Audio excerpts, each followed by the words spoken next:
ತರಕಾರಿ ಮಾರುಕಟ್ಟೆಯ ಮೇಲೆ ಆಗಿರುವಂಥ ಪರಿಣಾಮಗಳನ್ನು ಗಮನಿಸಿದ್ರಿ. ಇನ್ನು ಈರುಳ್ಳಿ ಬೆಲೆಯೂ ಕೂಡ ಕುಸಿತ ಆಗ್ತಾ ಇದೆ. ರಫ್ತು ಮಾಡಲಾಗದಂಥ ಸ್ಥಿತಿ ಇದೆ. ಬಾಗಲಕೋಟೆಯ ಈರುಳ್ಳಿ ಬೆಳೆಗಾರರು ಕಂಗಾಲಾಗಿದ್ದಾರೆ. ಕ್ವಿಂಟಲ್ಗೆ ಕನಿಷ್ಠ 100 ರೂಪಾಯಿಗೆ ಕುಸಿದಿದೆಯಂತೆ ಈರುಳ್ಳಿ ಬೆಲೆ. ಒಂದು ಕಡೆ ಹೊರದೇಶಕ್ಕೆ ಹೋಗ್ತಾ ಇಲ್ಲ, ಇಲ್ಲೂ ಕೂಡ ಬೇಡಿಕೆ ಕಡಿಮೆ ಆಗಿದೆ.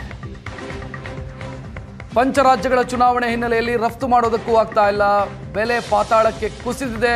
ರೈತರು ಕಣ್ಣೀರು ಹಾಕ್ತಾ ಇದ್ದಾರೆ, ವ್ಯಾಪಾರಿಗಳು ಕಣ್ಣೀರು ಹಾಕ್ತಾ ಇದ್ದಾರೆ. ಬಾಗಲಕೋಟೆ APMCಯಲ್ಲಿ ಖರೀದಿದಾರರಿಲ್ಲದಂಥ ಸ್ಥಿತಿ ಇದೆ. ಈರುಳ್ಳಿಗೆ ವೆಚ್ಚ ಮಾಡಿದಷ್ಟು ಹಣ ಬರ್ತಾ ಇಲ್ಲ. ಅಂದರೆ ಬೆಳೆಯೋದಕ್ಕೆ ಮಾಡಿರುವಂಥ ಖರ್ಚು ನಮಗೆ ಬರ್ತಾ ಇಲ್ಲ ವಾಪಸ್ಸು ಅಂತ ರೈತರು ಅಳಲು ತೋಡ್ಕೊಳ್ತಾ ಇದ್ದಾರೆ. ರೈತರು ಬೆಳೆದಿರತಕ್ಕಂಥ ಈರುಳ್ಳಿ ಬೆಳೆಗೆ ಇವತ್ತಿನ ದಿವಸ ಸಂಪೂರ್ಣವಾಗಿ ನಂತರ ಬೆಂಬಲ ಬೆಲೆ ಸಿಗದೆ ಬಹಳಷ್ಟು ಸಂಕಷ್ಟದಲ್ಲಿ ರೈತರು ಇರುವಂತಹ ಒಂದು ಪರಿಸ್ಥಿತಿ ಬಾಗಲಕೋಟೆ ಜಿಲ್ಲೆಯಲ್ಲಿ ಇರುವಂತದ್ದನ್ನ ನಾವು ನೋಡ್ತಾ ಇದ್ದೇವೆ. ಇದಕ್ಕೆ ಏನಂತಂದ್ರೆ ಅಂತಾರಾಷ್ಟ್ರೀಯ ಮಟ್ಟದಲ್ಲಿ ಉಂಟಾಗಿರ್ತಕ್ಕಂಥ ಯುದ್ಧದ ಪರಿಣಾಮವೂ ಕೂಡ ಒಂದಾಗಿರುವಂಥದ್ದು ಮತ್ತು ರಾಜ್ಯ ಹೊರ ರಾಜ್ಯಗಳಿಗೆ ಏನಂತಂದ್ರೆ ಇವತ್ತು ರಫ್ತು ಆಗದೇ ಇರೋ ಮುಖ್ಯ ಕಾರಣದಿಂದ ಈ ರೀತಿಯಾದಂಥ ಪರಿಸ್ಥಿತಿ ಉಂಟಾಗಿರುವಂಥದ್ದು. ನಾವೀಗ ಬಾಗಲಕೋಟೆಯ APMC ಮಾರುಕಟ್ಟೆಯಲ್ಲಿದ್ದೇವೆ. ಇಲ್ಲಿ ಇರತಕ್ಕಂಥ ಒಂದು ಚಿತ್ರಣವನ್ನು ನೋಡಬಹುದು. ಯಾಕಂದರೆ ಸಾಕಷ್ಟು ಏನಂತಂದರೆ ಈರುಳ್ಳಿ ಬೆಳೆಯನ್ನು ಇವತ್ತಿನ ಈ ಭಾಗದ ರೈತರು ಬೆಳೆದಿರುವಂಥದ್ದು. ನಾವು ಇಲ್ಲಿ ಪ್ರತಿನಿತ್ಯವೂ ಕೂಡ ಬರ್ತಕ್ಕಂಥ ಒಂದು ಈರುಳ್ಳಿಯನ್ನು ನಾವು ನೋಡ್ತಾ ಇದ್ದೇವೆ. ಯಾಕಂತಂದರೆ ಒಂದು ಕ್ವಿಂಟಲ್ಗೆ ಸರಿಸುಮಾರು ಏನಂತಂದರೆ 1200 ರೂಪಾಯಿವರೆಗೂ ಕೂಡ ಒಂದು ಏನಂತಂದ್ರೆ ಅವರಿಗೆ ಬೆಲೆ ಸಿಗಬೇಕಾಗಿತ್ತು. ಆದರೆ ಈಗಿನ ಒಂದು ಸದ್ಯದ ಒಂದು ಮಾಹಿತಿ ಪ್ರಕಾರ ಅಂತಂದರೆ ಕ್ವಿಂಟಲ್ಗೆ 100 ರೂಪಾಯಿ ಮಾತ್ರ ಬರುವಂಥದ್ದು. ಹೀಗಾಗಿ ಏನಂತಂದ್ರೆ ರೈತರು ಬೆಳೆದಿದ್ದಕ್ಕೆ ಅವರಿಗೆ ಯಾವುದೇ ರೀತಿಯ ಲಾಭ ಇಲ್ಲದೆ ಸಂಕಷ್ಟದಲ್ಲಿ ಇರುವಂಥ ಒಂದು ಪರಿಸ್ಥಿತಿ ನಿರ್ಮಾಣವಾಗಿರುವಂಥ. ಈಗ ನಮ್ಮ ಜೊತೆಗೆ ಈ ಬಗ್ಗೆ ಮಾತನಾಡಲಿಕ್ಕೆ ಇಲ್ಲಿರ್ತಕ್ಕಂಥ ರೈತರು ಕೂಡ ಇರುವಂಥದ್ದು. ಅವ್ರು ಏನು ಹೇಳ್ತಾರೆ ಅನ್ನೋದು. ಸರ್, ನಿಜವಾಗ್ಲೂ ದೇವ್ರ ಪುಣ್ಯದಿಂದ ಈ ಸಲ ಈರುಳ್ಳಿ ಬೆಳೆ ಚಲೋ ಬಂದೈತೆ. ಆದರೆ ಕಳೆದ ಮಳೆಗಾಲದಾಗ ಏನಾಗಿತ್ತಂದ್ರೆ ಪೂರ ಉತ್ಪನ್ನ ಬರುವ ಹೊತ್ತಿನಾಗ ಮಳೆ ಆಗಿ ಪೂರ ಕೈ ಕೊಟ್ಟು ಎಲ್ಲ ಏನು ಈರುಳ್ಳಿಯನ್ನು ತಿಪ್ಪೆಗೆ ಹಾಕುವಂಥ ಕೆಲಸ ಮಾಡಿದ್ದೀವಿ ನಾವು ರೈತರು.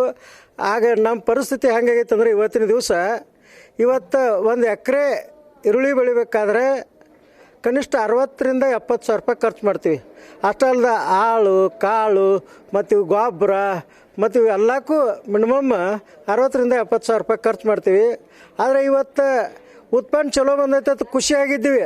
ಅದನ್ನ ತಂದು ಇವತ್ತು ಮಾರಾಟ ಮಾಡಕ್ಕೆ ಬಂದ್ರೆ ಇಲ್ಲಿ ಇವತ್ತು ಕ್ವಿಂಟಲ್ಗೆ 100 ರಿಂದ ಇವತ್ತು ಕನಿಷ್ಠ ಭಾಳ ಮಾರೋದಂದ್ರೆ 400-500 ರೂಪಾಯಿ ಕಟ್ಟ ಇಲ್ಲಿ ಮಾರೈತೆ ಅಂತಕ್ಕಂಥದ್ದನ್ನು ನಾವು ಕೇಳಿವಿ. ಇವತ್ತು ನಮ್ಮ ಮಾಲ್ ತಂದಿವಿ. ಇವತ್ತಿನ ಪರಿಸ್ಥಿತಿ ಹೆಂಗೈತೆ ಅಂದ್ರೆ ಇವತ್ತು 500-600 ರೂಪಾಯಿಗೂ ಯಾರೂ ಕೇಳೋಲ್ರಿಗಾರ. ಇದ್ರ ಸಲುವಾಗಿ ನಾವು ಬೆಂಗಳೂರಿಗೆ 1,000 ರೂಪಾಯಿ ಮಾರ್ತೈತೆ ಅಂತೇಳಿ ನೀನು ಹೋಗ್ಬೇಕಂತ ಹೊಂಟಿದ್ದೀವಿ. ಮತ್ತು 300-400 ರೂಪಾಯಿ ಇಳ್ದೈತ್ರಿ ಅಂದ್ರೆ ನಾವು ಅಲ್ಲಿಗೆ ಹೋಗಿ ಟ್ರಕ್ಕಿನ ಖರ್ಚೇನು ಮತ್ತು ಹಮಾಲರ ಖರ್ಚೇನು ಎಲ್ಲನೂ ಮತ್ತು ಹೋಗಿ ಲಾಸ್ ಆಗೋದ ಬರ್ತೈತೆ ಅಂತೇಳಿ ಕಡಿಕೆ ಇವತ್ತು ನೆಡಗುಂದಿಂದ ಎಲ್ಲಿ ತಂದಿವಿ ಅಂದ್ರೆ ಇವತ್ತು ಬಾಗಲಕೋಟೆ ತಂದಿವಿ. ಇವತ್ತೇನಂದ್ರೆ ಏನು ಎದ್ರ ಕಾರಣ ಏನಾಗುತ್ತೆ ಸರ್? ಯಾಕೆ ಈ ರೀತಿ ಪರಿಸ್ಥಿತಿ ಉಂಟಾಗೈತೆ ಅಂತ? ಇವತ್ತು ಇರಾನ್ ಯುದ್ಧನೂ ಕಾರಣ ಇರ್ಬೋದು. ಇವತ್ತು ಹೊರದೇಶಗಳಿಗೆ ಈ ಒಂದು ಮಾಲನ್ನು ರಫ್ತು ಮಾಡುವಂಥದ್ದು ಇವತ್ತು ತೊಂದರೆ ಅದರಿಂದನೂ ಇರ್ಬೋದು. ಮತ್ತು ಮಾಫಿಯಾನು ಐತಿದ್ರದ ಒಂದು ಮಾಫಿಯಾ.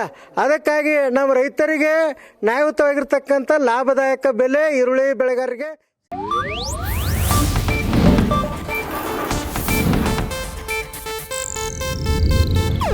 ಇದು ಏಷ್ಯಾನೆಟ್ ನ್ಯೂಸ್ ನೆಟ್ವರ್ಕ್ ಪ್ರಸ್ತುತಿ.